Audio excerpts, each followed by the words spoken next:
Shaul has many times attempted to kill his son-in-law, David, who he feels threatened by, and rightfully so. Just because somebody's paranoid doesn't mean that they're wrong.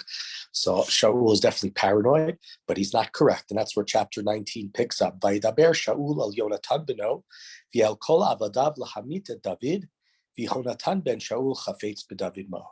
So Saul spoke to his son Yonatan and to all of his servants to kill David. There's a slight change here from Yonatan, the first time it's mentioned, to the second time it's mentioned. It says Yehonatan with the hey there as well. It's almost like sort of the two identities of this character. Yud Hey, it's like with God, Yud alone, right? And Yonatan, he loves David. We know that he's very fond of David. They've made a pact already, so he's not going to do it.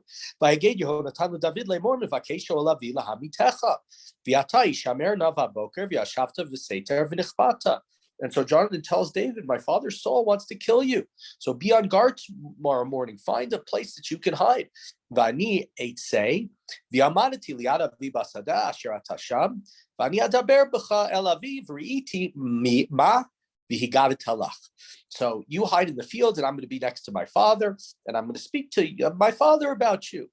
And if he reveals what his true intentions, if he really wants to kill you, I will tell you. No, we already know that Shaul wants to kill David, so maybe Yonatan is a little bit in denial of the fact.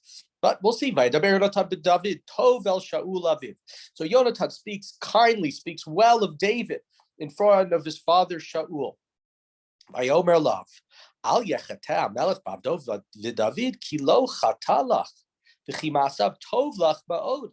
And Saul says, Jonathan says to Saul, don't enough with the bad speeches about why you want to kill David. He didn't do anything to you. He didn't sin against you. He's only brought good things, good tidings to you. He's only, helped you in all these battles. So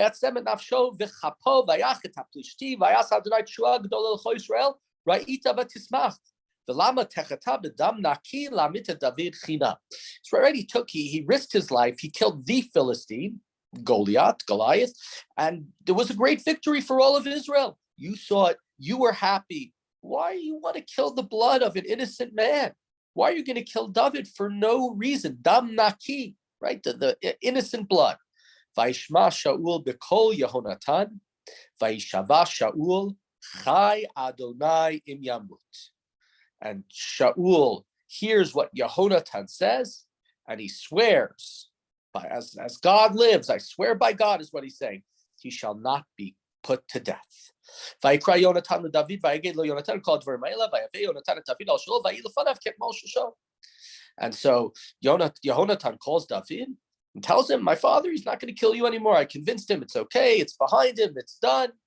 And everything's going to be okay. Don't worry about it. And that's the way it was. David is his baby's arms bearer. David is his general. David is playing the harp. He's doing all these things. And this is something that we'll see with Shaul, that there are times, even during these chapters where he's constantly chasing after and wanting to kill David, there are times where that sense of wanting to kill David leaves him, and his love for David, his appreciation, his sort of his paternal instincts toward David comes back.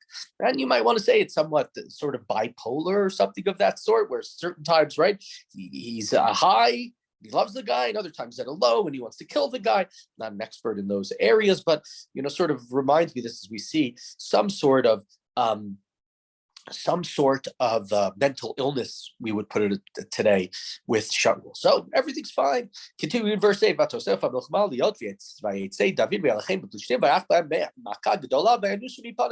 everything's fine. David is again the general in the Philistine, in the Israeli army. He goes out, he wages war, kills the Philistine. However, verse 9, ruach Adonai ra'al Shaul v'hu bebeito yoshev v'chanito b'yado v'David b'nagei b'yad. But after that, and everything seemed to be fine. David is again playing the harp, and the evil spirit envelops Shaul. And he's there, and Shaul is holding onto his spear. Vayavakesh Shaul lakot bechanit b'David, uvakir vayiftar mipnei Shaul vayach tachanit bakir v'David nas vayimalek b'layla. And Shaul tries again to throw the spear at David, tries to pin him into the wall, but David escapes. And David, once again, this time at night, he flees, he runs away. So David is in his house. And so Shaul wants to kill him, but David's in his house. So tomorrow morning he's gonna leave his door to go to work or to get some breakfast or whatever it might be. And the guards are there to either capture him or kill him.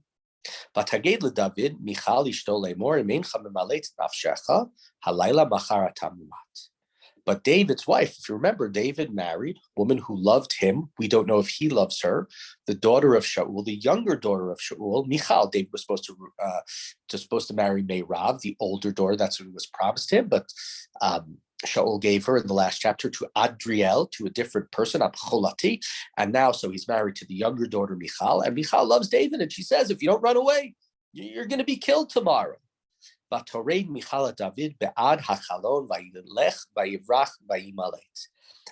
let David down from the window, and he escaped and he fled. And just to comment quickly about this verse, this reminds us of the story of Rachav, the prostitute, and the two spies that Yoshua sends in the early chapters of the book of Yoshua. Right, he sends these spies to see are the Jews going to be able to defeat Jericho, and right to Rahab there, even though she's from Jericho, she's one of these, she's an Amori, and this is her loyalty, but she understands that she should side with the spies and with Bnei Israel, and she gets saved. And here too, right, Michal is in to say the least in an unenviable position. She has her father on one side, she has her husband on the other side. And so she's sort of caught between them. And to me, it seems right. It's the same way Rahab was sort of caught between them. And she lived, and here too, Michal is caught between them, and she lets David down out the window, reminding of that story where Rahab did that for the spies, abandoning her people. And here you could say, to an extent, Michal, by doing this, is abandoning her person, her family. Verse 13, Michal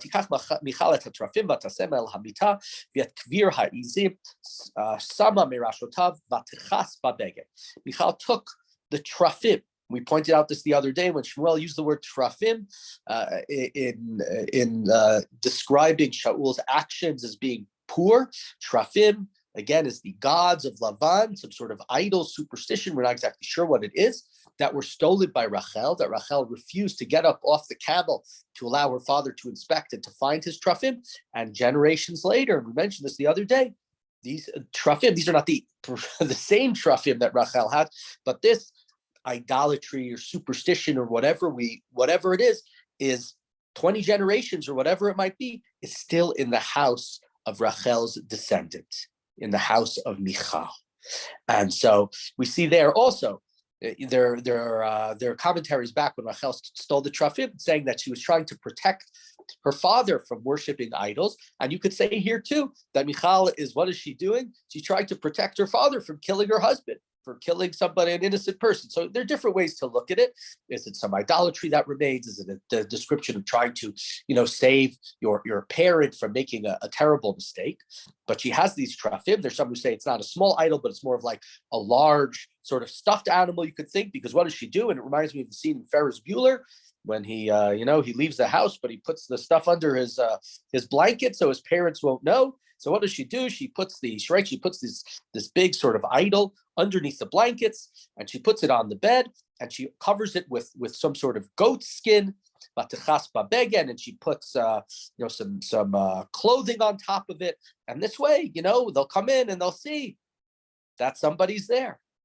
Also, one last thing: goat is a method of deception.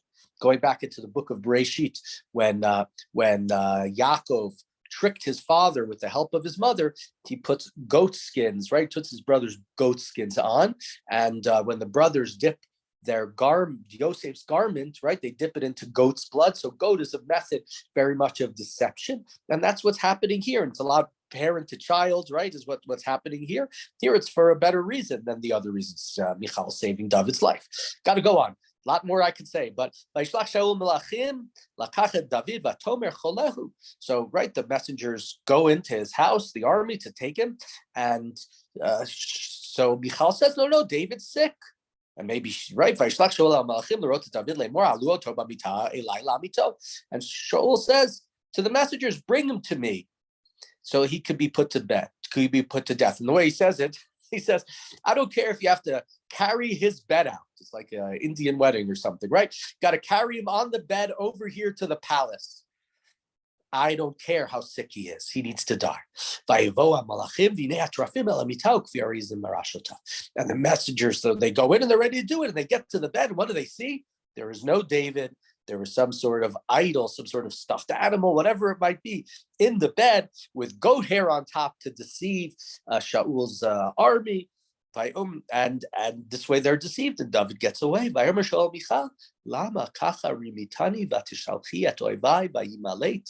Vatomar Michal Shaul, Hu Omari Lai Shalcheni, Lama Amitech. And Shaul says, and these are the same words that are used by Yaakov to his father-in-law Lavan. He says, Lama Rimitani, when Leah is given to him instead of Rachel. Shaul says to Michal, why did you trick me? Why'd you send my enemy so he could escape? And Michal said, no, he threatened to kill me. What was I supposed to do? He threatened to kill me. We, of course, know that David didn't threaten to kill her. She was the one who said, you need to leave. But what is she supposed to say to her father? But David barach, and David runs away. And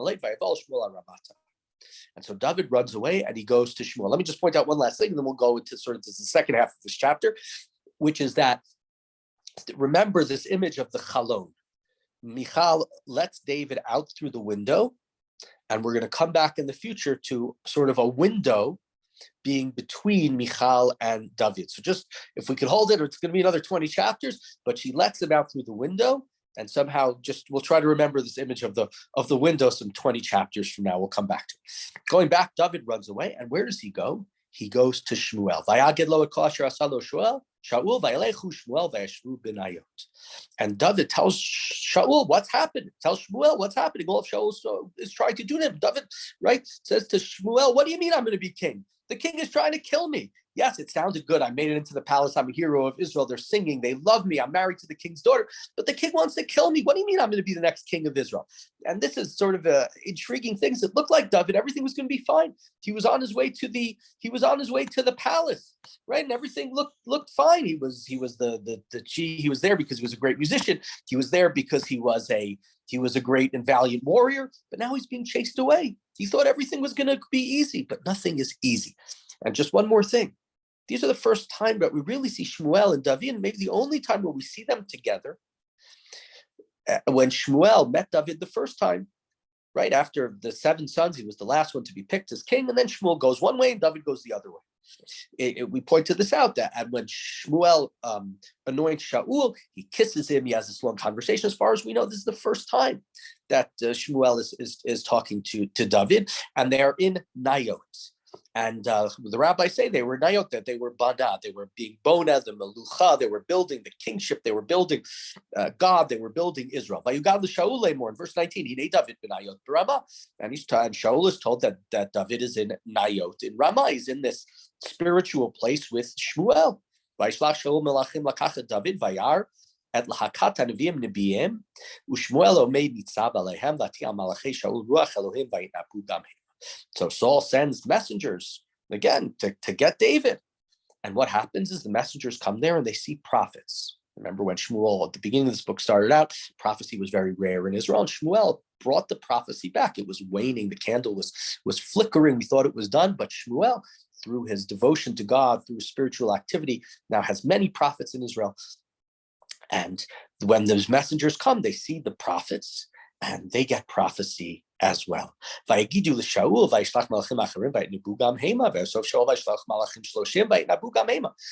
gets told that these guys, they're getting prophecy. They don't come back. He sends a second group, the same thing happens. He sends a third group, the same thing happens. And to me, part of what this is right, if you have the king and the prophet together, that is the ultimate greatness of Israel. And it's something that's going to shine. It's something that's going to affect everybody. So when David, who has the Spirit of God, and we know is the future king, and he's together with Shmuel, and they are bonet, they are building the future melucha, the future kingship. It's like the light is everywhere, and it's affecting everyone.